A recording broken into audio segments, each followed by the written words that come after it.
Administrator McCarthy, the EPA do, in your mind, did the EPA do anything wrong? I don't know whether we did everything right. That's the challenge that I'm facing.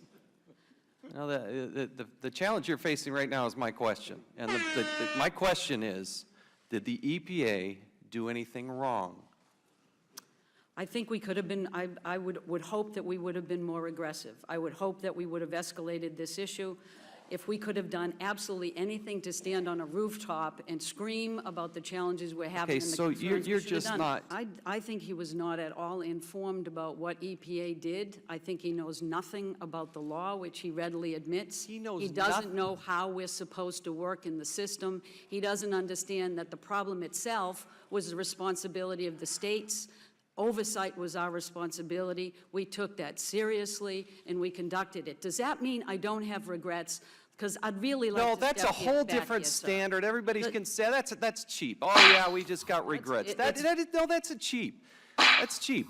Well, so you have to look at how the law works, and we did. Yeah, you know what? And it failed. You failed. You said, quote, if there is anything I could do, if there was any switch I could pull, you had that under the law and you didn't do it. No, sir, I did not have that under the law. Yes, you did. If there is an imminent threat, if there is an imminent threat, you can pull that switch. And you finally did in January. Administrator, you are wrong. There's two parts to that, sir. You skipped the second.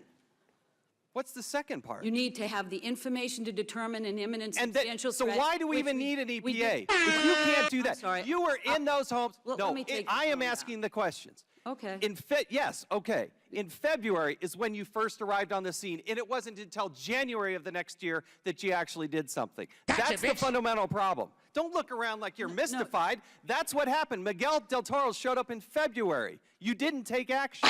You didn't.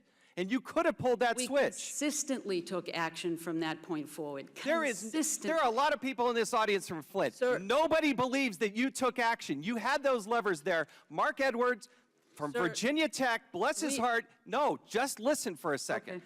Had the opportunity. They have said things like, we failed to get EPA to take lead and water risks seriously. It's possible, another quote of his, and this is possible because the EPA has effectively condoned cheating on the lead and copper rule monitoring since 2006. He read your op-ed that you put out that was one of the most offensive things I could possibly imagine. And he says about you, EPA Administrator Gina McCarthy, that effectively absolved EPA of any wrongdoing or any role in creating the Flint disaster. If you want to do the courageous thing, like you said Susan Hedman did, then you too should resign.